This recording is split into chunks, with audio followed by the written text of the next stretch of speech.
بسم الله الرحمن الرحيم.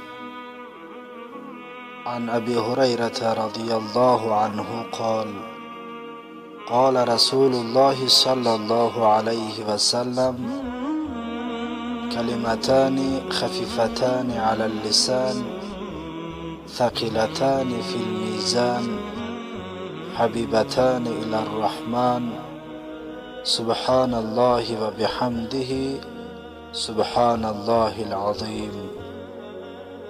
حدیث متفق علیه است.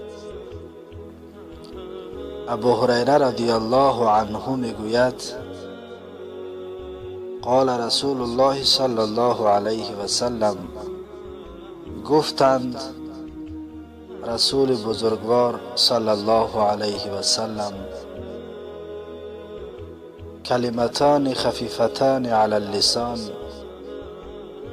دو کلمه است که بر زبان سبک است و آسان است.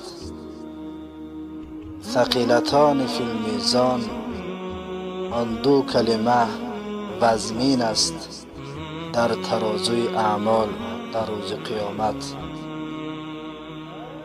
و سنگین است و ثواب زیاد دارد.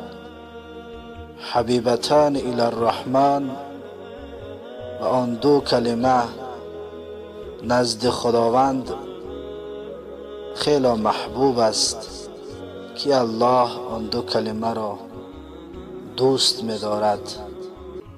آن دو کلمه این هست: یکم سبحان الله و بحمده، و کلمه دویم سبحان الله العظیم.